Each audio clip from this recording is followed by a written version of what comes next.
Olha, vai ter festa em Olinda, livros contando histórias, pra guardar na memória, a FLIPORTO que vem aportar em Olinda. Eu quero fazer então uma rápida apresentação da Camille Paglia para vocês, bem curta, porque eu acho que todos vocês já a conhecem e já ouviram falar muito da Camille, né?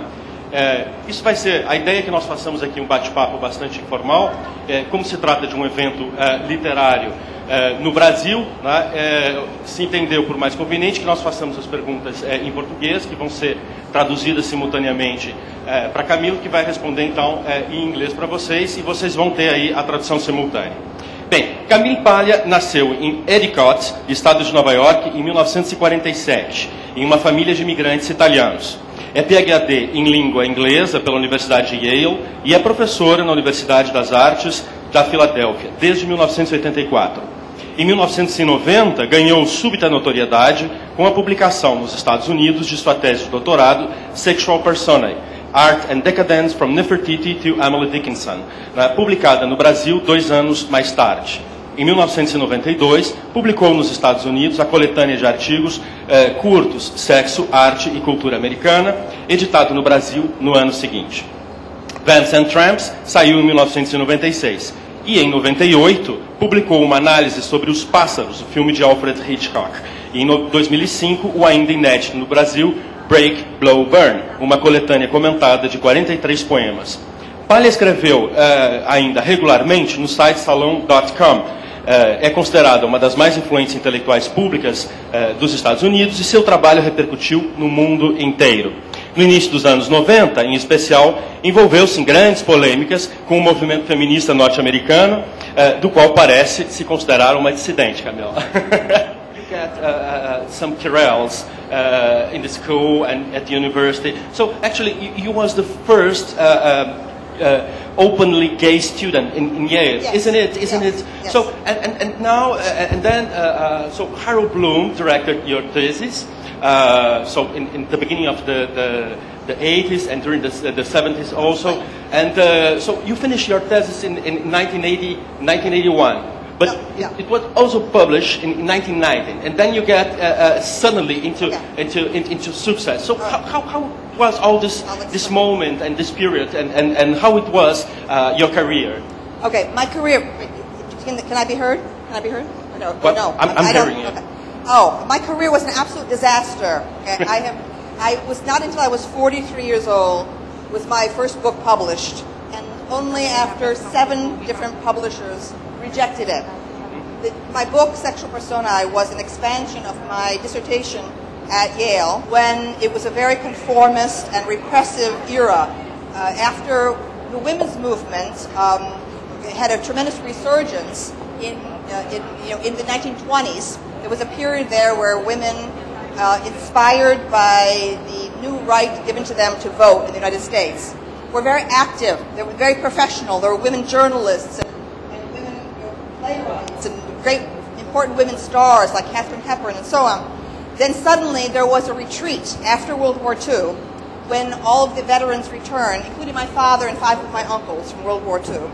There was a return to domesticity and a new conventionalism, a conservatism in gender norms. It was expected following World War II that a woman would simply be a wife and a mother. There was no other option. So I was completely unusual. I was absolutely unique in my drive to have a career when I was very small. First I wanted to be an archaeologist, and I dreamed of doing great things and making great discoveries and so on. Right? Then I slowly switched my interest into literature, into writing books that would conquer, that would seize attention, that would demonstrate the power of the female voice. Okay? So this was from earliest years. I had this ambition, and there was definitely a disconnect between my ambition and my personality. I'm just a small, rather absurd, funny, fast-talking person. Okay? I seem quite unimportant. Certainly, a woman of my type seemed very unimportant. Okay? Through all those years, but I dreamed of conquest. I dreamed of triumph, okay, in the intellectual realm. The subject of sex was very near to me early on, before it was to anyone else. No one was concerned with sex, sexual issues, or questions of a sexual identity, sexual orientation, as I was growing up. I had a great consciousness of being attracted to men, but also attracted to women early on. It seems to be perfectly normal. That seems to me much more normal. I do not understand exclusive heterosexuality or exclusive homosexuality. I do not understand it. It just seems to me, this kind of flexible bisexual response to things. I think probably I was educated in this by the movies, by Hollywood movies. The beauty of the stars, the beauty of men on the screen, the beauty of women on the screen. So I think anyone who is a fan of Hollywood is being tutored in bisexuality, from the start. At any rate, no one was thinking about any of these issues. And in college, I was writing in the 1960s, 1964 to 1968. I was writing papers for my classes on sex before anyone else was, and it would seem odd. Then I got to Yale Graduate School, which your question was, in 1968, and I was the only person writing about sex. It's hard to believe now that I was the only graduate student at Yale University from 1968 to 1972 who was writing a dissertation on a sexual subject. Because after that, in the 70s, the avalanche began. It was an enormous, suddenly huge period of everyone writing on sex. It was like a sex industry, a gender studies industry, but with an increasing conventionalism about feminism that I was very uncomfortable with. So I didn't write. Harold Bloom, I had not studied with him, but he heard through the grapevine from students. He heard that what my intention was to do was to write about sex, art, and literature from the perspective of sex through history. He summoned me to his office. I did not know him, and he said, "My dear, I am the only one who can direct that dissertation." And he was quite right. Okay, he was the only one. He gave me great help, great support at a time when this book was not written. My big book was not written. He saw the potential in it and supported me in that. Now, also at the Yale Graduate School, where I was from 1968 to 72, there were no openly gay graduate students, even though many were gay. They were in the closet behind the surface. And I just went around saying, I'm a lesbian, even though I had no romantic life of any kind. None. Zero. Okay? All right. But I was just insistent on it. Okay? And I think it was useful because many of the older professors were used to having married professors were used to having affairs with graduate students. I mean, that was considered quite normal. I considered it perfectly sophisticated. I saw no problem with it. But over time, as the decades have passed, and I've observed the careers of all those my friends who were my age, who were having affairs with the professors, I realized it was very damaging to them. In some way, it robbed them of their voice. Okay, at a certain moment, because the professors went back to their wives. At the end of it, and none of those women, I think, really achieved at the level they should have. So I mean, I was like very militant. Like professors would just like throw their arms around you. And I was absolutely militant. I would just jump like this. So, I mean, I had no problem. Other women were, they were more awkward, more uncertain. They didn't want to offend the professor.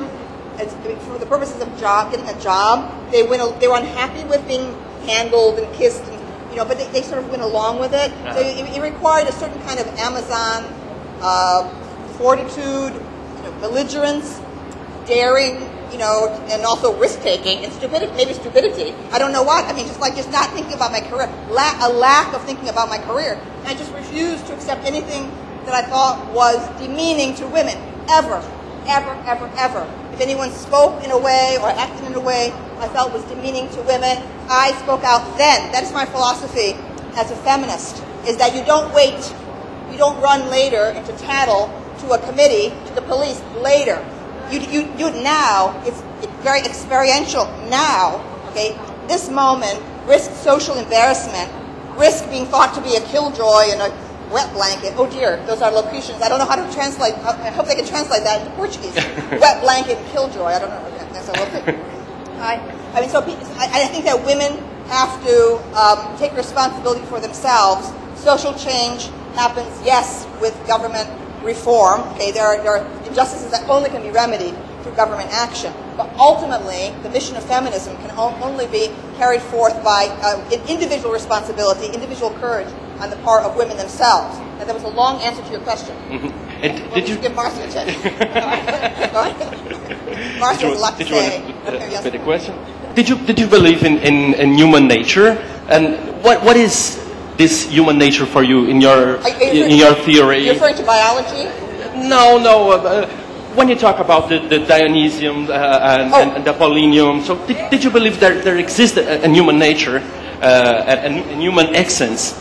Well, I mean, I feel that the merit of my system, okay, if it exists, is that I have a dual view of both nature and society. And my criticism of post-structuralism is that it is exclusively political in its orientation.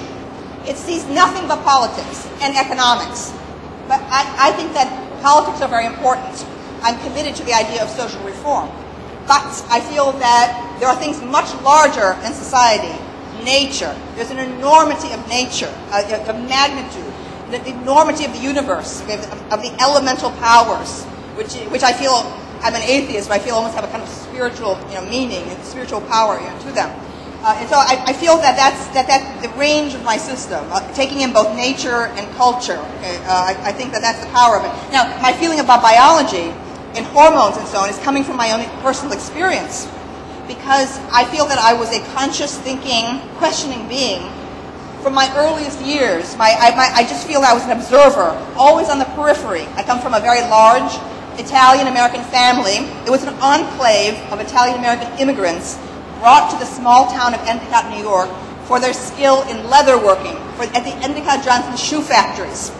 And so all these people were in an environment which hated them. And many people in that small town resented the arrival of all these immigrants and treated the Italian immigrants as if they were less than human beings. It was actually a legal thing to deny housing or sale of your house, to Italian Americans at that period. And I just had this sense. I was always thinking, always watching, always observing. And I did not feel like a girl. I didn't feel like a girl. I just felt like a being. Okay. I identified totally with oh, did my mic just go off? I heard my mic go off. Go off? I heard my mic go off. What's that? All right, are you hearing me now? Okay, good. All right, go. Okay, all right. So I loved Halloween, which is a huge holiday in the United States, the equivalent of your carnival, I assume, carnival. And I always identified with men. I always demanded to be wearing male costumes. In the 1950s, this was absolutely radical. No young girls were wearing boys' costumes at Halloween. I was like a Roman soldier one year. I was the Toreador from Carmen another year. I was Napoleon, okay, another year. That really expresses my personality, totally. Okay, Hamlet, I was Hamlet. And my parents, amazingly constructed these costumes for me themselves. And you can see the pictures of me. I'm like myself in these costumes. So I was making all of these antagonistic gestures toward gender norms in that period before puberty. This is the issue, before puberty, okay? So here, I'm always like fighting, and like trying to be taken seriously as a girl and all this stuff. Then puberty hit, the hormones, okay? And this is why I believe in hormones, the power of hormones, because I felt suddenly attracted to men. I despised, dealing with boys and men, but I felt attracted, okay? And so I felt that, so here you have this, it's almost like a Frankenstein scientific experiment, where you have a thinking being watching the process of puberty from within. I mean, I think that's one of the major things in my entire history. It allowed me to say, wait, hormones exist. Post-structuralist feminists deny that hormones exist. They believe we are all tabula rasa, born at birth. They believe that you become a man, you become a woman through pressures from society. Okay, I think that's very important. Culture is extremely important in forming sexual identity. But there is biology. The hormones are incredibly powerful. They bring the sexes together. Okay, it's the whole flame of sexual desire. So I think that's also one of the reasons why I respect the power of nature, because I saw it to my horror. To my horror from inside, I went, no, why am I being attracted to those horrible beings, boys? So. Okay, yeah, okay. Olá, tudo bem? My first question will be in Portuguese. Okay. Gente, vocês viram como a Camille Paglia é uma pessoa mega simpática, mega divertida, e como ela pensa de um modo polêmico. E não tanto, né? Essa exposição, ela foi muito mais divertida do que venenosa, como ela costuma ser em certos de seus textos. E a Camille Paglia se tornou, como Gunter estava falando, uma pessoa importantíssima desde o Personas Sexuais, que foi um livro que ela publicou há 20 anos atrás. Há 20 anos atrás, eu tinha 20 anos.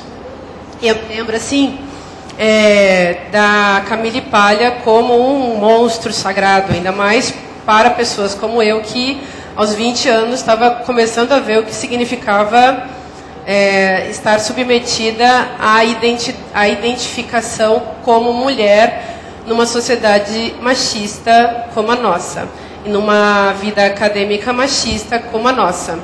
Eu só me dei conta que eu era mulher, ou melhor, eu só assumi esse travestimento, como agora, por exemplo.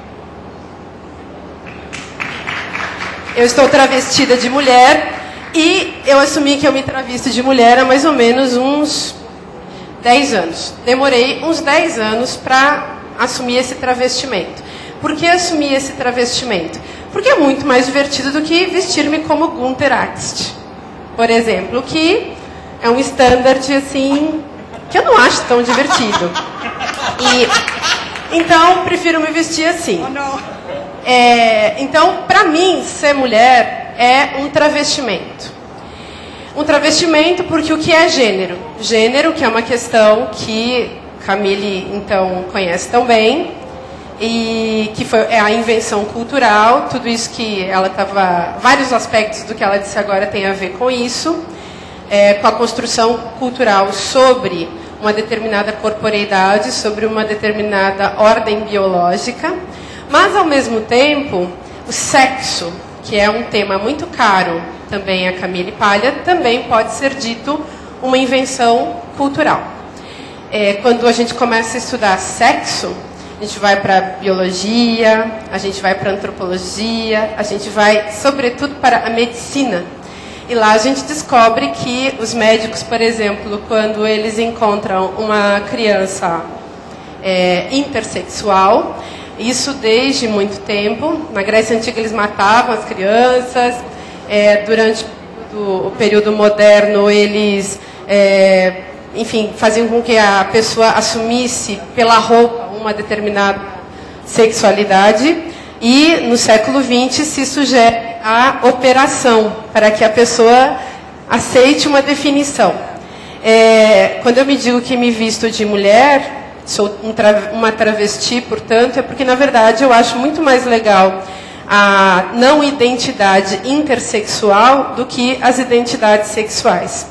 Até porque aqui no Brasil, Camille, é bem parecido com os Estados Unidos. Todo mundo quer saber o que você faz com o seu sexo. Todo mundo quer saber o que você faz com a sua genitália. É uma tara dos brasileiros.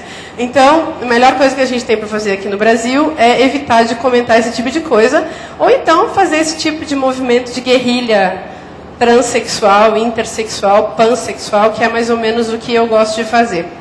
Enfim, eu queria perguntar para a Camille, o que você entende, então, por sexo, quando você diz que a minha querida Lady Gaga, que é queridíssima, interessantíssima Lady Gaga, super mega popstar, fake, quando você diz que ela acabou com o sexo, que ela é a morte do sexo. Ora, não é bom que Lady Gaga tenha matado o sexo e assim possamos nós estarmos livres dessa questão inventada pela ciência e pelo, vou falar uma palavra aqui só para provocar muito, e pelo patriarcado? Ok.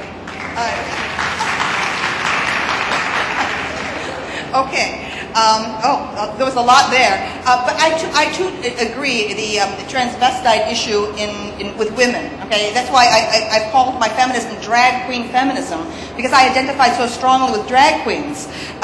Drag queens of a period, and now they've become popular and accepted. They're in movies and so on. But there was a period when a man dressing in women's clothing was very much in danger in the streets and was brutalized and in fact scorned by gay men, especially in the period of the 1970s following the Stonewall Rebellion, when gay men in America went macho. They adopted a certain look of mustaches. It was called the clone look.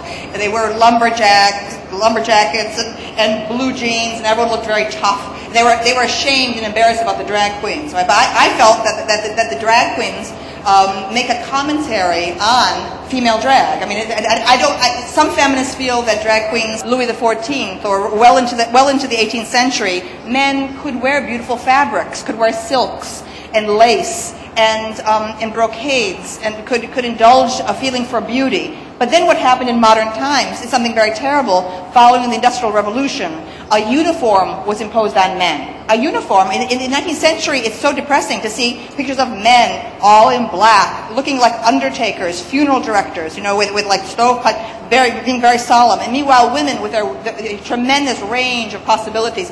And I thought that my generation of young men, in the 60s, all right, was going to change forever this difference between male and female dress, because people in my classes in college were dressing, like Jimi Hendrix. Okay, Jimi Hendrix wearing an orange feathered boa, only worn by strippers, striptease artists and so on, wearing velvets and beautiful colors and textures and jewelry. The young men wearing jewelry and also their body language changed in the 60s. They became much more languid. But that left. That instead, women gained. Women suddenly could wear both dresses or skirts, or they could wear pants for the first time. I found it wonderfully liberating. Women have been liberated to choose from an incredible variety of roles, but men still, at least in the United States, are very limited in how they can present themselves. There's still a uniform in public. All right, so there's that subject. All right, now, the next subject was, sorry. All right, what's the next Lady subject? Gaga. Lady Gaga. Oh, my God. Now, okay, I wrote, an article. I tried to ignore Lady Gaga for 2 years. I thought, let other people deal with her. The younger people. She's a great fan. There are many fans that she has. I shouldn't intrude. I'm an old broad. I mean, I belong to the 60s. Forget. But no one spoke. And finally, I had to yield when the Sunday Times magazine in London demanded I speak on it. So I unloaded all my artillery, all my 2 years of discomfort with these banal and derivative songs pouring out of the radio, okay, all over the world. I said, I must save the world from Lady Gaga. All right. But, okay, all right. So Marcia, you don't admire her music. It's only her persona or her multiple personae, in what she represents. Right? Now, I would normally be very interested in this multiplicity of costuming, except that I've seen all these costumes before. That is my problem with Lady Gaga. Number one. My number one problem with Lady Gaga is that I love costuming. I love the carnivalesque element, okay, in any performer. But when they are not coming from you, okay, when they are coming from an invisible team, an ensemble behind the scenes, okay, who designs, who more knowledgeable about the history of costume, and who is copying costumes that I've seen before on different people, on Cher, on David Bowie, and so on. I don't like that feeling of repetition. I want some creativity. Beyond that, okay, it is absolutely. I teach in an art school, okay. And I felt now for 15 years that the young stars who appear at the Academy Awards in Hollywood are dressed now by stylists. Okay, they have like a stylist, will be a gay guy, who'll say, "You would look great in this Armani, whatever." So they have Armani design something, and then they bring it to the woman. They put it on her. She has makeup artists. She doesn't live with the dress. The dress hasn't come from her. It wasn't her choice. Okay, so she hasn't lived with the dress and knows how to work the dress. Okay, to work it. Now I'm using a term used in America by drag queens. Work it, girl. Okay, meaning when you put a dress on. Okay, drag queens know how to wear a dress. Okay, they know what the body language is for the dress. Okay, they know about the fabrics. Okay, it's a form of dance. It's a choreography. Lady Gaga has failed in that. She has utterly failed, okay, because she wears too many of them, okay? Every minute she goes to the airport and she's in something new, okay? You must live with the costume. You must put it on. You must understand its identity. You must find the persona to wear that costume. It's not just about the paparazzi flashing you in a new costume. Flash, flash, flash. She does not inhabit her dresses, okay? That's my number one criticism, okay? Deixa eu contar um segredo a você, antes de você falar de Daniela Mercury. Daniela Mercury é uma pessoa que we love and... melhor. Wait, I want to make a point. And we hate. No, Daniela Mercury. You love and hate? No. People in Brazil love and hate this person called Daniela Mercury. Ela tem um apelido entre os que a odeiam em Salvador e na Bahia. Vocês conhecem? Assim, eu nem conheço a música de Daniela Mercury e também não acho que a música de Lady Gaga... Gosto de ver, mas de ouvir não gosto. Mas a Daniela Mercury tem um apelido. Como será que traduz isso? Chatiela Mercury. Conseguiu traduzir? Chatiela Mercury. É diferente, né? Chatiela, acho que ela não vai conseguir traduzir. Ela é odiada por muitas pessoas no Brasil porque ela faz uma música muito chata. Bom, mas continue, desculpa interrompê-la. All right. Well, what I'm talking about is the star, okay, when the star goes to airports. This is what I'm talking about, okay? All right. The stars, when they travel, like to be incognito in airports. They don't want to be recognized in airports, all right? What I admire about Daniela, okay, is that she has the enormous range of fashions, okay, the carnival costumes on the Trio Electrico, but also she's very experimental with other costumes in everyday life. She appears at events, Sao Paulo, Rio, in different costumes. She's very interested in la moda, okay? But when she goes to the airport, okay, she's just dressed in jeans, boots, and jacket. She becomes herself, a normal person. I think, as someone who's been teaching in art schools now for 40 years, that is the way real artists behave. Real artists, behind the scenes, are normal, okay? They are shabby. Artists, we're talking about dancers, actors, etc. Okay, it's extremely pretentious. Okay, for someone like Gaga to say, "I am Gaga all of the time. My fans expect it of me." When this Gaga was only invented 3 years ago, when the real Stephanie Germanotta was a quite normal, bubbly girl. I predict that she will return to become Stephanie Germanotta again, because I think she does have musical talent, but it's not being developed when you're spending all of your time at costume fittings, okay? This is a disaster for the music industry. My students are aspiring musicians and dancers and performers. All right, this is a terrible image. That image is taken over the music industry. It's more important the image you project to the paparazzi than developing the music, being at home, musing with your own inner life, taking time for yourself, decompressing, going to the ocean, relaxing, and so on. That is the way artists, renew their resources, okay? So this is my also criticism of Lady Gaga. She's setting a very bad example for young, aspiring artists who are, my students. Eu não concordo com nada disso, porque para mim todas elas são um pastiche. Aí eu fico analisando qual é o pastiche mais interessante. Por exemplo, todas elas são erotizadas. Todas essas divas, vocês lembram da Shakira? A Shakira antigamente... Shakira, todas são erotizadas. Por quê? Porque sexo é uma grande mercadoria. E nós vivemos num sistema capitalista em que tudo se transforma em mercadoria. Logo, o sexo. Então, a mercadoria, ela é um objeto investido de um capital. Capital no capitalismo é o novo Deus.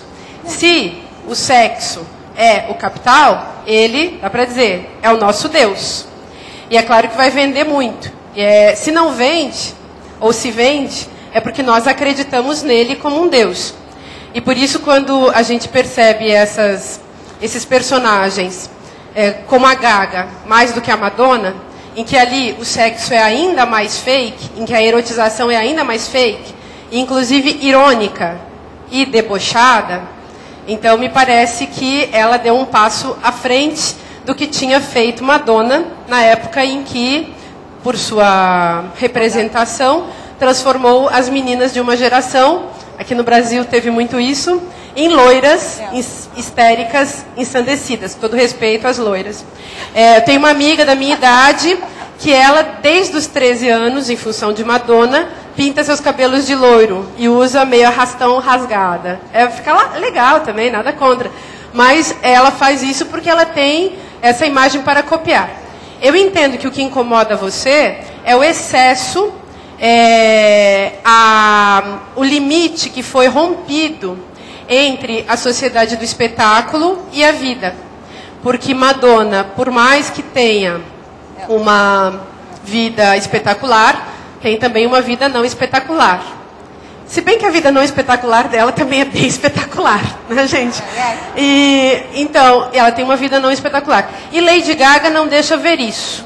Então, parece até que ela que a realidade de Lady Gaga se transformou num puro pastiche.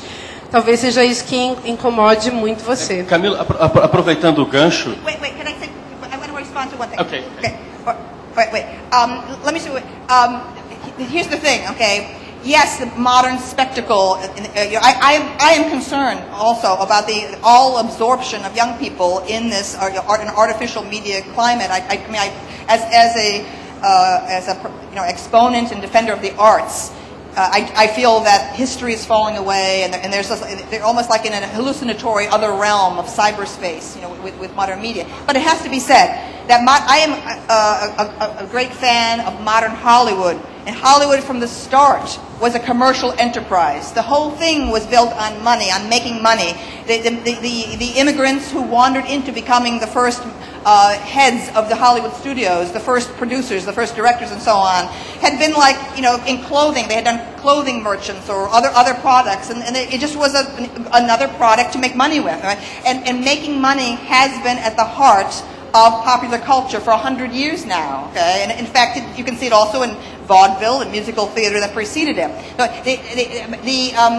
When I judge Lady Gaga, I judge what I feel is the miming of sexuality without any, without the real sexual magic coming from beneath the surface. And in my article in London, I spoke of Marlene Dietrich as one of the great pioneers of modern sexuality, coming from her own roots as a live singer in cabaret in Weimar, Berlin, as like an enormous, explosive, breakout performer, as the femme fatale in The Blue Angel in 1930, then a very sophisticated woman playing with transvestism in Morocco, wearing a tuxedo, and then inventing the whole style of hard glamour that is used in all the major fashion magazines worldwide. A certain look, fashion, the maquillage as a mask.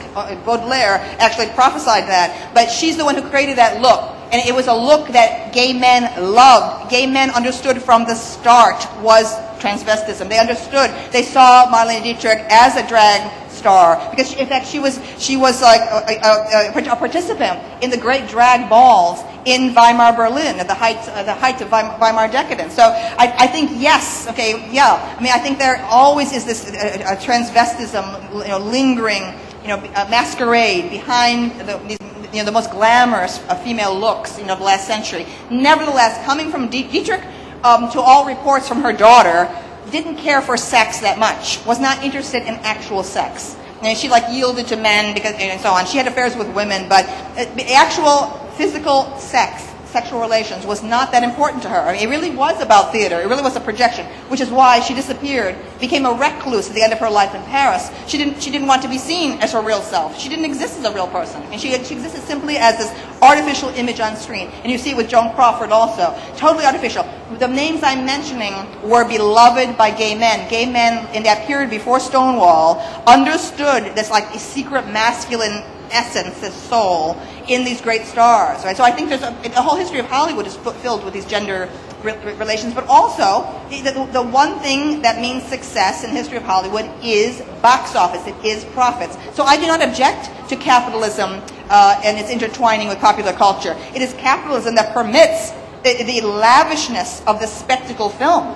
that permits Ben-Hur to be made, okay, that takes years, you know, where the chariot scene lasts like took 3 months to do. Only prophets allow that, okay, you see. Now we're in a period, unfortunately now, of the blockbuster film, which is all about prophets, okay, where the image of woman has become a superheroine, you know, who is like really not a real woman, highly sexualized superwoman. To me, it's like Lady Gaga, a kind of android, hard, you know. There's none of the sensuality that I find in Elizabeth Taylor at her height in the 1950s. Elizabeth Taylor as a prostitute, okay, high-class prostitute in Butterfield 8. In 1959, this is one of the most pivotal things in my life to see her. She's like a ripe fruit. Okay, she's magnificent. That is an authentic sexuality coming from Elizabeth Taylor. That wasn't fabricated. That's for real. Okay? I look everywhere in the culture now. I do feel Brazilian women have a great deal of sensuality. Maybe I'm wrong. Okay, maybe it also is a drag performance. I don't know. Okay, all I know is that coming from America,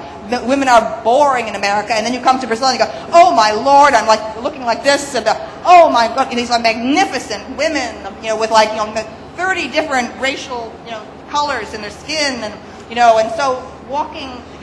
Comfortable in themselves, comfortable, okay, in Brazil, not in America. America is still very, very puritanical.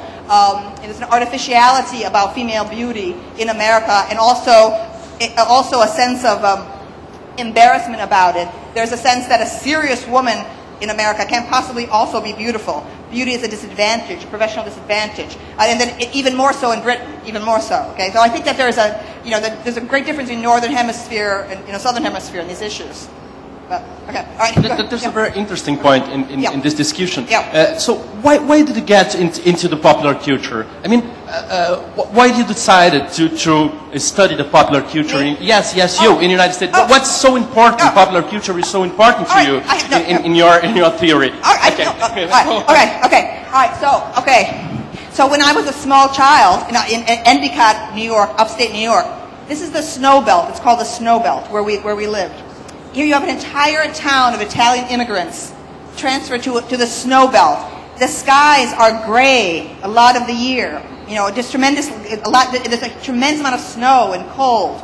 And I experienced early on this like burst of color and form and excitement in two places. The church, the small Italian church, St. Anthony of Padua Church, our home parish, with its stained glass windows and its sculptures, beautiful sculptures, including St. Sebastian nude, except for a little loincloth, posing very prettily near the altar with like arrows in his body, and he didn't look like they were painful at all. It looked like someone was tickling him, so he just posed like that. And I would just sit there and stare at that, okay? It probably, who knows what that does to the child's mind, okay? And then there would be St. Lucy holding out her eyeballs on a platter, and I would and then there was St. Michael the Archangel, a great favorite of mine. I identified strongly with St. Michael the Archangel, in his armor, with his sword, and the serpent, the devil beneath his feet. Okay, so in the church, I saw this burst of color and in beauty. Okay, and then also the movie theater, and there were these pivotal influences on me. I was like 3 and 4 years old,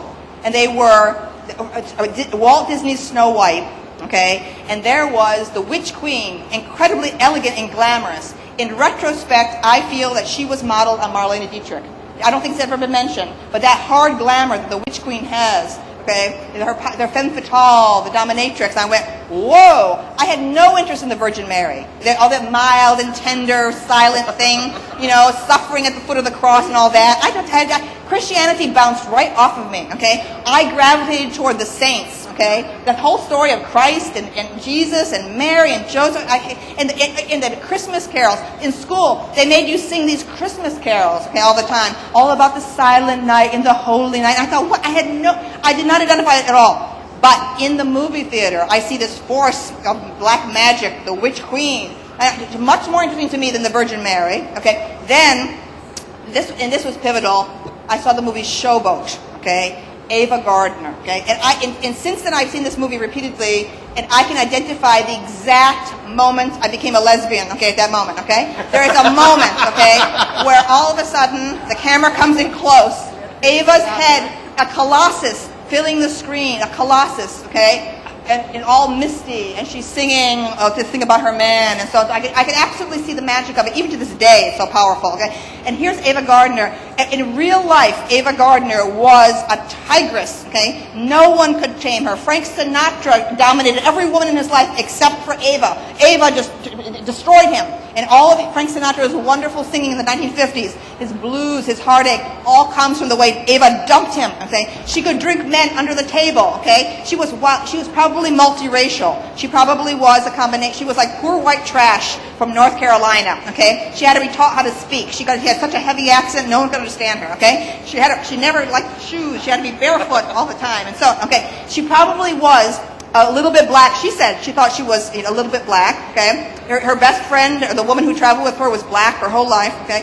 And she was certainly also partly Native American. There's a lot of Indian intermarriage there. So she's this Ava Gardner is a triracial phenomenon, okay? And this is, so I had this sense that there was this pagan realm, this is where my ideas come from, of a pagan realm that preceded Christianity, and that this is like the same, and we know this only much later did I learn that the cult of the saints, that Martin Luther and the other Protestant reformers objected to in medieval Christianity, okay, that they are survivals of the gods of antiquity, that those saints and sometimes are literally renamed gods from antiquity. You can see the example, San Gennaro, okay, who is a great saint of Naples, the San Gennaro festival in New York City, in Little Italy, and so on. That is the god Janus, okay, retitled, okay, it's something, a new name.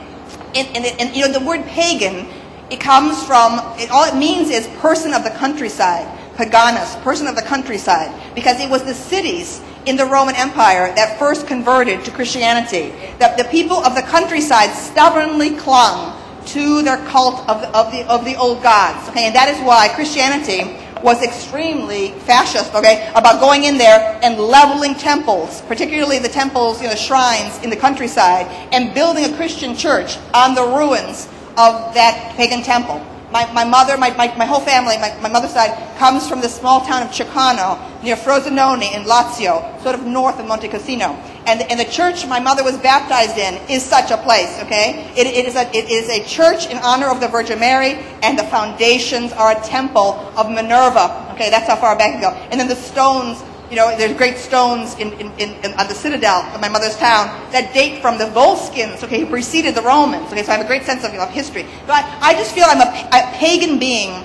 A pagan being. I saw in Hollywood, okay, a continuation of the paganism that Judeo-Christianity thought it had suppressed, but it's never conquered. Judeo-Christianity has never conquered paganism. And that's why when I arrived in Salvador da Bahia, thanks to you, thanks to Gunter, okay, who introduced me, okay, to Salvador da Bahia, okay, and so on, I have such a sense of rapport with the candomblé, with the syncretism of Judeo-Christianity, with African cults, with Indian mythology there. That is exactly how I see culture, as this combination of traditions. Okay. So yeah. Do you think that creativity flows? Do you think that creativity flows through the popular culture overall in the United States? Maybe you think Hollywood was, in your opinion, a big contribution of American culture to the world. What do you think about it? Oh yes. Yes. Oh yes. The biggest, oh, yes. maybe. The biggest. Yes. Hollywood is what has been America's most important export to the world, for good and bad. For good and bad. You know, yes, enormous influence. I mean, you can see it in like Bollywood. You can see it in Indian, you know, cinema, where there is still, you know, the living tradition of musical comedies, which even Hollywood no longer makes. Okay, but there's all this a great romanticism, a great heterosexual themes, intense, you know, sexual energy between very masculine men and very voluptuous women. Something that's quite gone from our world, where it's more Lady Gaga, where you have a kind of androgynous look that's very sophisticated but kind of flat. There's no. Whereas in Bollywood, in movies coming from there, you have sort of a sense of women as somehow sexy but also maternal. Okay, I think that's what's happened in at least in American and British feminism, is that displacement of the mother. Okay, the mother from the center. As women took on jobs in the workplace, you know, it's a great conflict clearly for women all over the world. How do you balance motherhood with a job? I mean, a man may have paternal obligations, okay, but ultimately it is women who still are carrying the child for 9 months. And then if a woman is nursing, there's a whole period of dependency there. A man can do what he can to help with the housework, but ultimately the burden of reproduction, of procreation, still falls on women. So there's a very, very difficult situation for the professional woman. She has to make a choice. If she wants children, when will she have them? Should she have them early? Okay, when she has more energy, when it's easier to become pregnant, when you have just have more, you have more of a sense of rapport with a small child. Okay, and interrupt your career track, and then be permanently out of sync with your peers, graduating from college and graduate school and so on. Or should you try to postpone motherhood till later? In which case, fertility becomes much more dangerous, okay? And actually there are all kinds of problems that can happen to women trying to get pregnant in their late 30s and their 40s, which is becoming more and more common. So these are all problems that men don't face, but these are not issues that society can help to relieve the pressures in these situations. But society did not create these problems. It's nature that created this imbalance. And so many of the American feminists resolve this conflict by just being childless. Okay, and refusing to have children, and that's a huge issue. I think will continue to face feminism around the world. Melhor. Bom, vou mudar um pouquinho assim o caminho. Aqui em Recife, Olinda, vocês sabem, né? Quem é que mora aqui? Vocês sabem que é uma das regiões do Brasil, uma das primeiras regiões do Brasil, campeãs de uma coisa muito infeliz, que é violência contra a mulher, assassinato contra mulheres. Vocês sabem disso? Eu sempre me lembro disso quando eu venho aqui, ou quando eu penso aqui, ou quando eu vejo as pesquisas, fico lembrando de um lugar tão bonito, a gente fica tão feliz aqui, é tão bacana. Uma festa como essa, quando uma festa desse tamanho acontece numa cidade como essa, também é sintoma de uma coisa, enfim, de um modo de viver a cultura de um jeito muito intenso. Então, que bonito que aconteça uma FLIPORTO numa cidade como essa, porque é um amor tão grande ao livro, à cultura, à literatura, que, não sei, me parece um pouco antagônico a esse excesso de violência contra as mulheres. E então, como no Brasil tem muito disso, Camille, muito, nós no Brasil temos que ser feministas. Temos.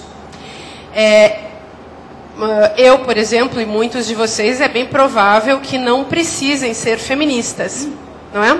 A gente não precisa porque a gente é livre, pagamos as nossas contas, pagamos as nossas ideias, somos responsáveis por nossa moral, por nossa psique, somos livres.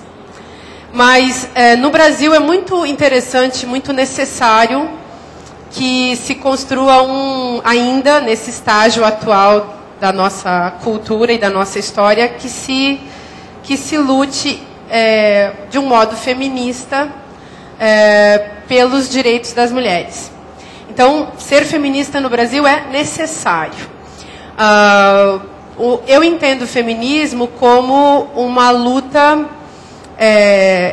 temporária, uma luta uma forma de movimento social, enfim, que tem uma luta que deseja ser superada. Com o feminismo, nós pretendemos que não sejam mais necessárias essas identificações e que seres humanos, como você colocou antes, que seres sejam, enfim, que os seres humanos simplesmente sejam, que haja respeito.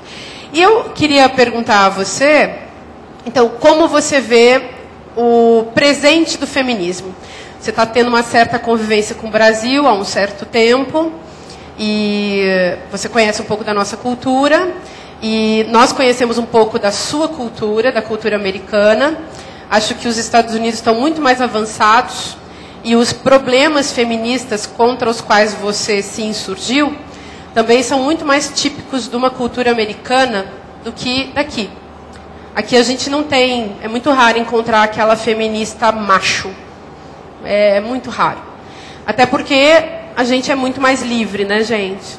E a gente, sei lá, a nossa relação com o nosso corpo, acho que ela é mais leve do que A gente tem, enfim, os portugueses na história da nossa colonização, entrando em acordos sexuais com os índios e com os escravos, estuprando as escravas, e depois casando com as índias e com as escravas. As índias também eram super afins de sexo por vários motivos, como contou o Gilberto Freire.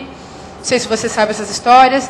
Segundo Gilberto Freire, as índias transavam com os brancos por interesse, com os índios por dever e com os negros por prazer.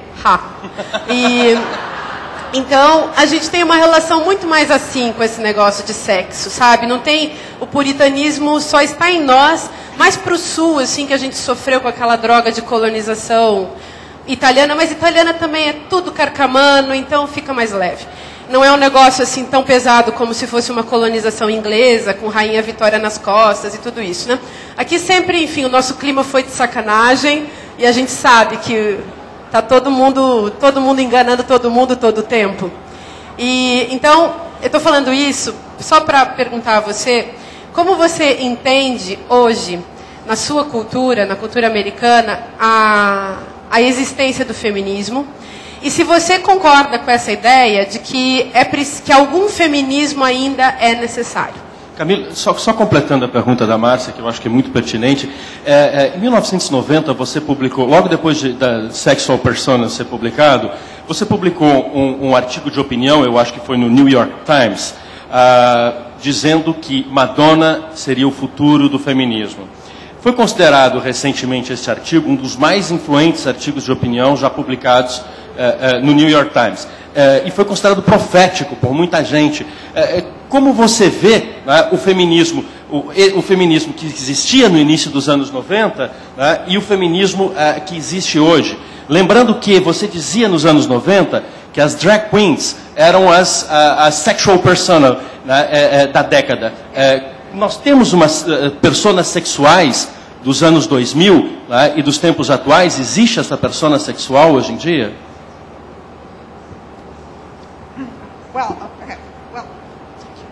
Well, there's several huge issues in what you both have raised. Let me just address the issue though of violence. I mean, I'm fortunate that my particular Italian American culture came from a cohesive small town background where there wasn't brutality against women. I have heard, many terrible stories about the early 20th century immigrant experience, late 19th century, early 20th century. Urban immigrants in the tenement district, great poverty in Chicago or New York City and so on, where there was violence. It was customary for Italian immigrant men to assault their wives or to hit them and so on. I never saw this. Okay, I came from a culture where of honor, it was expected that a man behave honorably, okay? And it was a culture without the police. Okay? That so if any man would violate violate a woman, okay, or abuse her, it was the men themselves, the fathers, the brothers, the uncles, okay, who would take charge. So it was a kind of self-policing tribal entity. Now that is not possible today in industrial culture, metropolitan culture. All of those protections have broken down, so that women are more vulnerable, okay, and end up consulting the police for protection, which I don't think is entirely always a reliable situation. In America, in the late 80s and early 90s, many feminists were constantly pressuring women. They were called battered women who are suffering physical abuse at home, pressuring them to obtain what's called restraining orders from the police to keep a man away from your house. Okay, and I felt that this was, it may be absolutely essential for certain women, but seeing from the perspective of psychology, I also understood how many men who were of borderline character would view a restraining order by the police as a challenge. Okay, when you have the male police challenging you, stay away from her, I'll show you. Okay, and so in some cases, women were, I feel, put in more danger by men then attacking. I'll show you, and then combined murder-suicide or something like that. That issue has receded in America. The issue of violence against women. I think that there have been huge gains about it. Men in America no longer consider it their right, okay, to be physically abusive to women. There's an immediate kind of response in America now, okay, to that. And there are other ways too. I mean, I think where feminism proved very useful in America was when I grew up. And when I was into graduate school, even when I first had my job in Philadelphia, which would have been in the mid-1980s, construction workers, okay, in all of the great cities, felt it was their right to comment on women walking past on the city streets. Okay, so it was just you just knew. Any woman in America knew. You were like walking on the street, minding your own business in a big city, and you saw the construction workers all lined up eating their lunch. You knew it would be like a horrible, degrading passage in front of them because they would comment, make lewd remarks, and so on. Feminism, organized feminism, made great gains there. Okay, what it did was it went to the city governments, okay, to deny licenses, construction licenses, to construction companies that permitted their workers to behave like that. Okay, so they went through the commercial route, and boom! I mean, it's amazing how it's almost 100% improvement. Okay, that was one of the things I hated most about that period. Okay, is that you would like you're feeling confident in yourself. You have a PhD from Yale, and then suddenly you're treated like a piece of meat walking by on the street. It was a horrible period. Right? So I'm not sure though that model is going to work in other cultures. So I am not acquainted obviously with the problems with domestic or violence or just violence against women in Brazil. I certainly am aware of it in India, or it's usually in rural areas where women are the most vulnerable, are treated like chattel and so on. This is where world feminism, needs to have a very strong voice. Okay, it demands human rights for women, for the dignity of women, to be honored everywhere in the world. It seems to me that seems to be someplace where all feminists in the world would agree. Okay, we all agree on that. Your question was about Madonna. And the yes. Madonna. Oh, yeah, Madonna as the future of feminism in 1990. Yes, when I wrote this piece on Madonna in 1990 for the New York Times, it was a challenge against the feminist establishment.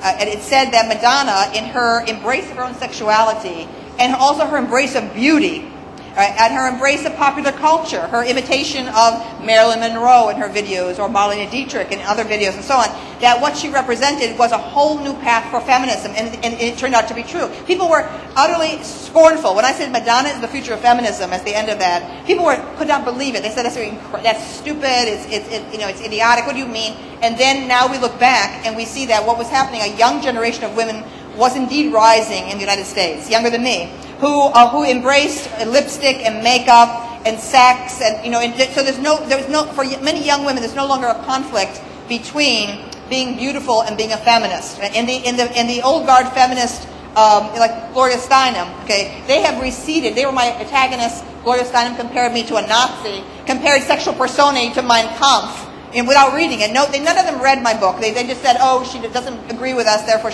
we must destroy her." That's what they always did. But it was Gloria Steinem who said things like, one of her most famous statements was, "A woman needs a man like a fish needs a bicycle." That's one of Gloria Steinem's most famous statements. A woman needs a man like a fish needs a bicycle, meaning you don't need men.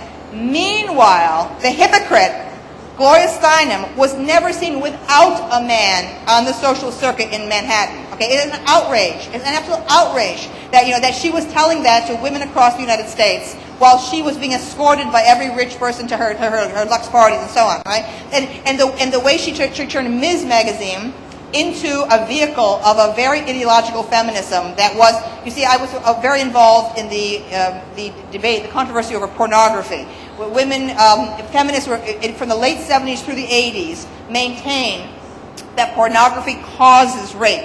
That if you could get rid of pornography in society, you would reduce rape. And there's no cause and effect relationship between pornography and rape that anyone has ever been able to establish.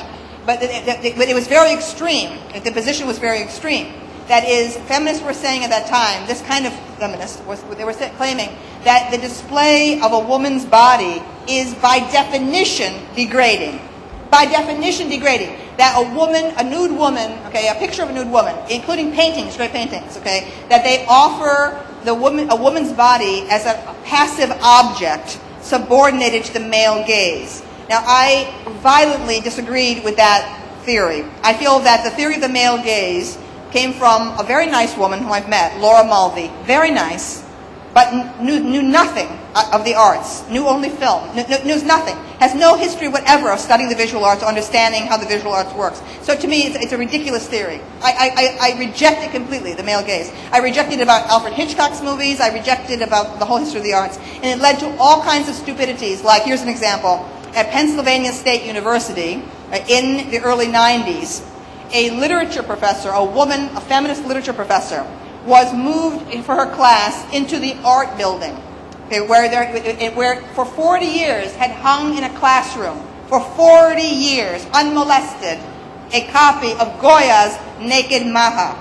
All right? In the history of the visual arts, Goya is extremely important, and there's no problem understanding the nude if you have studied the history of the emergence of the nude, first the male nude in archaic Greek art, later on the full female nude in Hellenistic art, and so on. There's no problem, okay? She said she could not teach in a classroom with such an image, okay, there, okay? She said that she was degraded as a woman to be in the same classroom with this Goya, okay? So the university obeyed, okay, and took the thing down. They installed it somewhere else, I think in a rear hallway near the snack bar or something like that, okay? But this is what we were reduced to, okay, where the arts were being utterly politicized, okay, and treated as if they were propaganda. The arts are not propaganda. That is Hitler's view. That is Stalin's view, okay?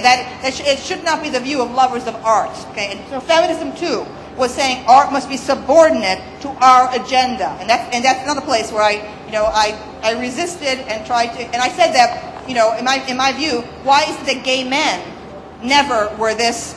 They never were Philistines. I hope that word can be translated. Gay men were sophisticated connoisseurs of the arts, in my experience. Gay men loved gay pornography, and I said, speak to a gay man, okay, about a magazine full of beautiful pictures of athletic young men with the genital organs there, okay. Right? Does any gay man believe, oh, he is degraded, okay, he is beneath me? No, every gay man, any gay bar in the world, male bar, okay, a beautiful young man walks in. He is the most important person in that bar, okay? You could have the captains of industry. You could have the heads of Hollywood studios there. Wealthy and influential men. They are nothing in a gay bar. Nothing compared to a beautiful young man walking into that bar. So that I took the gay male view, you see, of beauty, human beauty, and of art. And why lesbians had all these problems, I don't get it. I just don't understand it, why lesbians are so vulnerable to agendas and theories and personal angers and all kinds of psychological turmoil. I don't get it. I don't understand it. Okay, it's made me a wandering figure. I'm like the ancient mariner in a Coleridge poem, wandering. Okay, because are there any intelligent lesbians in the world? I don't know. I'm still looking.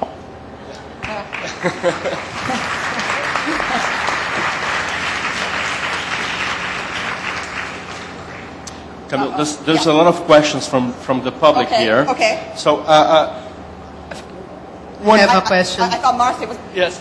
No, I have about poetry. Other question. Okay. Eu queria entender... Mais 15 minutos. Ok, vou falar uma coisa só. Depois de toda essa destruição sistemática do feminismo, da cultura, desse feminismo que você estava criticando, da cultura, enfim, depois de ter tido uma teoria tão crítica como você construiu, por que você começou a escrever poesia? Poesia não é um modo muito adocicado e suave de se pronunciar intelectualmente? Só isso. Oh, why do you not write poetry? Oh, yes. Why you comment poetry? Yes. Why you decided to write that book? No, but I would like to have written poetry. Okay, and when I was in high school, I was writing poetry in early college. But I felt that poetry could not say enough. I'm so interested in facts and history and so on. I had much more to say. Okay, so I abandoned the actual writing of poetry, but I have transferred my love of poetry into my own writing. So I treat nonfiction writing like poetry. I mean, my book, it takes me very, very long time to write books. I can write articles very fast. For the web, anything I can write fast. Emails, I can go on and on. Okay. But for books, I take books very seriously. And I regard what I do for books as a form of poetry. That is, I have enormous respect for the individual sentence. Okay? I have almost an archaeological view of my writing. I've always felt that if only one sentence survives, okay, that one sentence should have all of one's personality, all of one's viewpoints, all of one's world perspective in it. Okay? Because I mean, when you look at Greek poetry, early Greek lyric poetry from like 600 BC, right? Very little has survived. Okay, there's a massive destruction of it. Sometimes overt destruction by the Catholic Church, okay, in the Middle Ages, but a lot of it was just lost. And so there will be like famous poets of that period, and only a few little lines survive. Right? And yet, over this period of 2,500 years, still, okay, the entire life and worldview of that poet survives in it. Right? So I do think I have it's unusual for academics. I think it's unusual for academics to have that view of language. And also, I have multiple voices. I have an enormous number of multiple voices that are, like, some voices are very street, very vernacular. I have other voices which are very lofty and magisterial. And I'm often playing with tones, even within a single paragraph. I take that very seriously. When people say, what is the secret of writing to you? I would say, first I write sentences, then I write paragraphs. Now that seems very simple, okay, but that is everything to me. Okay, that is, I really look at writing as a form of architecture. You're building with stones, right? And I don't understand. People say sometimes, oh, I love the computer. I love the computer because you can shift paragraphs around. And I go, shift paragraphs around? I mean, I am so far from ever being able to shift paragraphs around. I design and plan and plan and plan and plan. So when I'm writing, which is an agonizing process, I'm building. That's like an architect thinking, well, let's see, I'll build this tower and see how it stands up. I mean, I regard it as a very serious. If you use the pen to write or the computer? You type or? Thank you. That's a big point. Big point. All my serious writing, I write in longhand. Always longhand. Okay. Now I can write articles for newspapers on the computer, but that is not my best writing. My best writing is the whole body, the muscle. I write longhand. Then I transfer to the computer to see how it's going to look on the page. Okay. But then I like correct, what I did. But it absolutely is a physical relationship. Ink and paper. It just is totally. I mean, I'm hunched over it, and I'm part of it in a way. That I feel that there's a very clinical kind of writing, academic writing, that comes from using the computer like that. You're very, very distant, and that's why theory is thriving, because I think to be a theorist is the same thing as working from the computer like that. And what's the place of the literature and poetry in contemporary world, in this world of Facebook, of Twitter, and so this is not a kind of a fragmentation of the discourse of literature. What do you think about it? This is what I'm saying. This is exactly what I'm saying. That Twitter and Facebook are wonderful vehicles for communication in our very alienated and disconnected urban, industrial environment. It allows people to stay in touch who are thousands of miles away. I mean, it's wonderful in its own way. But I think this is terrible that everyone's utterances are becoming telegraphic like that, just like pieces like that. And there's no sense of continuity, no development of the voice. I'm very concerned about the future of literature. Young people are trained in this mode. Now, I was the first established intellectual to go to the web. It's hard to believe this. But in the early to mid 90s, the web was considered by many people a gimmick. It wasn't going anywhere. And I had been writing articles for newspapers and magazines. And actually, a very prominent journalist at the Boston Globe said to me, "You're wasting your time. What are you doing with the web? You should be writing for the Washington Post, the way I had written op-eds for them and so on. The web is a waste of time." I felt instinctively, no, the web is the new frontier. And that's why I was part of the foundation of Salon.com, one of the first online magazines. There was another one, Slate. I began writing for them from the first issue, 1995 on. And they were newspaper people. They were newspaper people that had been at the San Francisco Examiner and migrated to the web during a newspaper strike. And I feel that it absolutely broke the world of ideas open.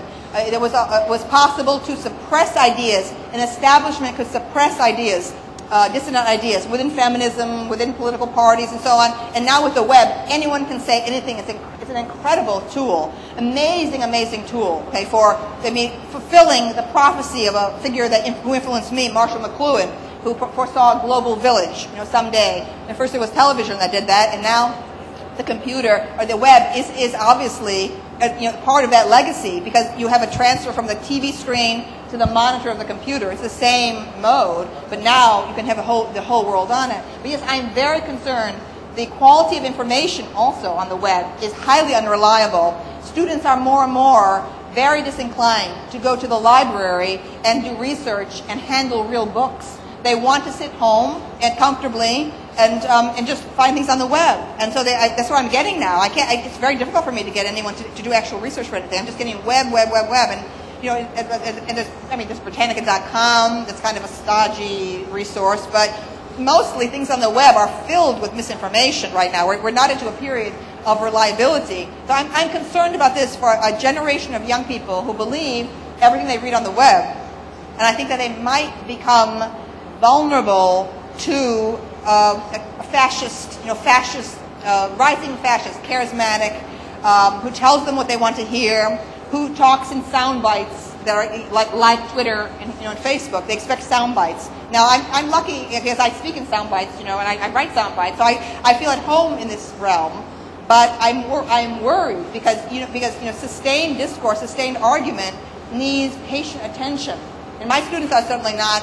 Hardly any of them would ever sit still long enough to read Tolstoy's War and Peace, Dostoevsky's Crime and Punishment, a great Thomas Mann book, and so on. Well, we're losing a lot if big statements like that, big literary statements, are now considered too tedious, for a generation trained on Facebook and Twitter.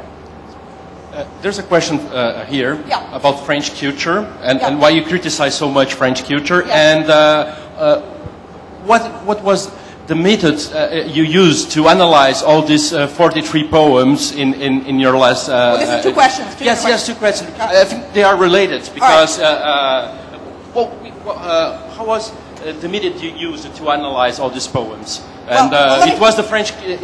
Was the French post-structuralism or not? No. What the theory you used? No. Let me just say about the French thing.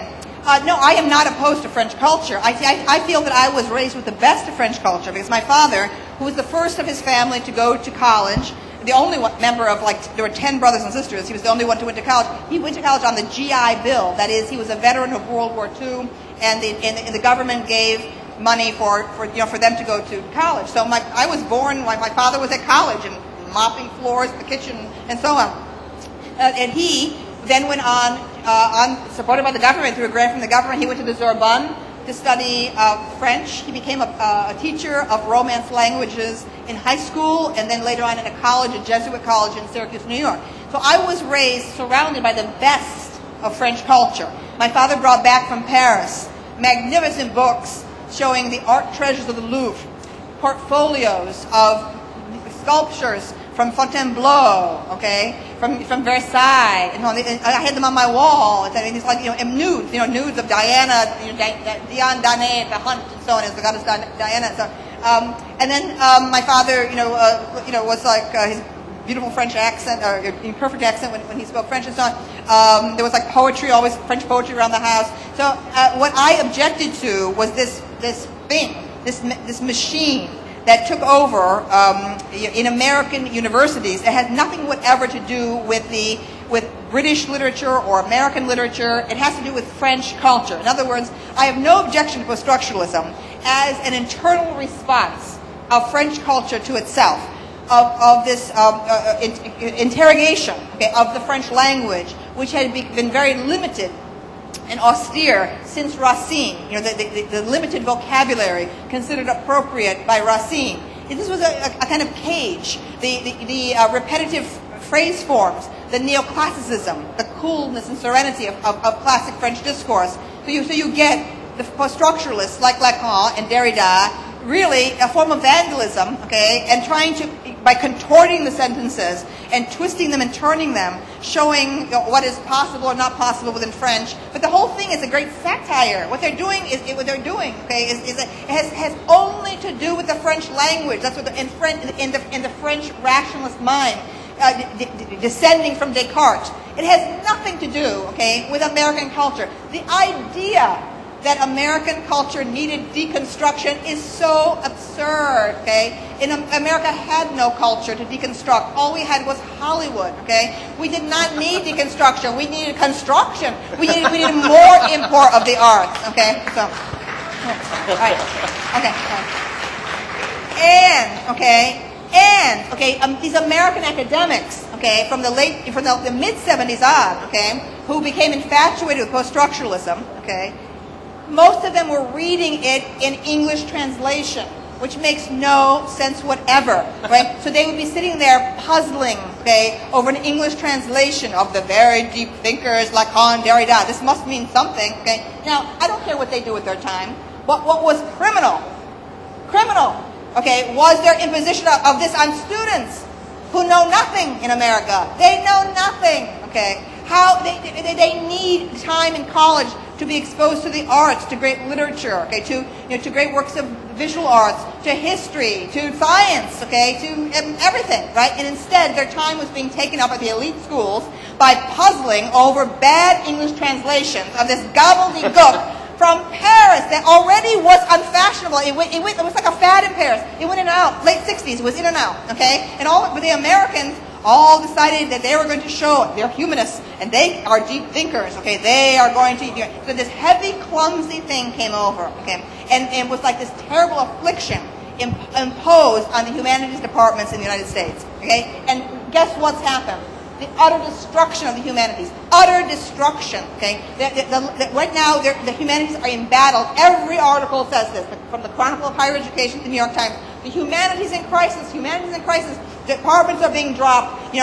Full-time faculty being let go. Just adjuncts.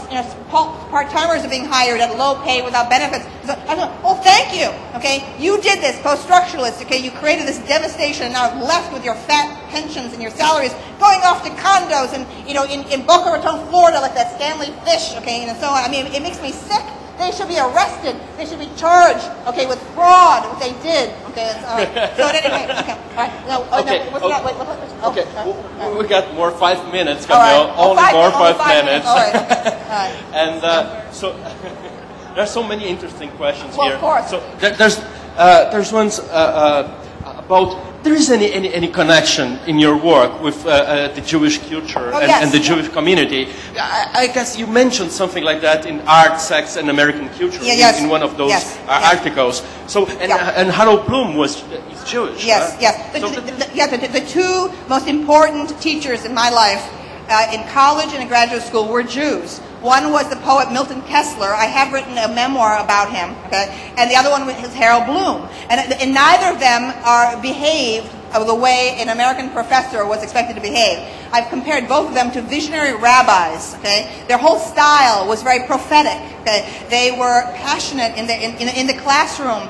The level of emotion that they show, personal emotion and personal revelation in the classroom, was way beyond the norm of the cool, austere, pipe-smoking, tweed-jacketed Protestant American academic. When I got to Yale in 1968, it was just coming out of a period of absolutely explicit and overt anti-Semitism, where the first Jew ever hired to the English faculty, English department faculty, had only been like 10 years before, and it's significant that the kind of Jew that he was, Charles Feidelson, he was a Southerner.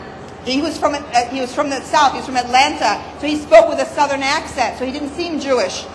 He smoked a pipe. He had a tweed jacket. All right, and so he was acceptable. He was an acceptable Jew because he behaved like a WASP. He behaved like a white Anglo-Saxon Protestant. That was the essence of the Ivy League at that time. So who comes along? Bloom with his whole prophetic craze, his hair going in every direction, wild. He's like William Blake, the poet, his visionary.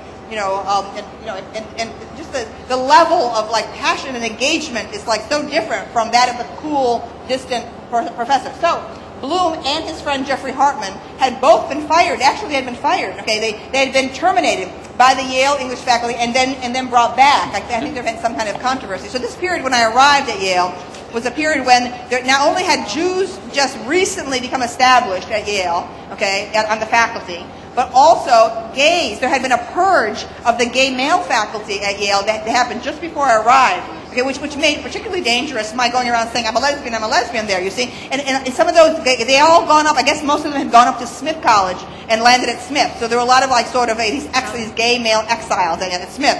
But now how different everything is, now quite different because of identity politics, which has both good and bad aspects. Gay men are now, and lesbians, you know, openly gay faculty members are now considered an attraction, are now considered a positive at most universities, including Yale, okay, where you have a whole field now of gay studies, whole endowment, you know, of a whole branch of gay studies. So the situation is quite different now.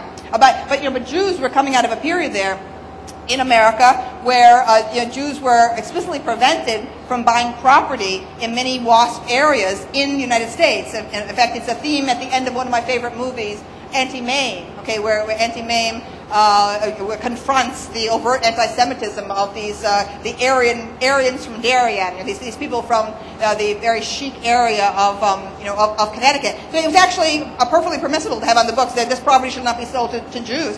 What I was attracted to in Jewish culture, the neighborhood that I lived in Syracuse, New York, had many Jews in it, and then when I went to the State University of New York at Binghamton, there were a tremendous number of young Jews, very radical in their politics from New York City, from the New York City area, and they were very interested in modern dance, in abstract painting, in jazz, in folk music of a political protest kind, and so on. Now what I gravitated toward, what's missing from Italian American culture is this analytic style in the Jewish tradition.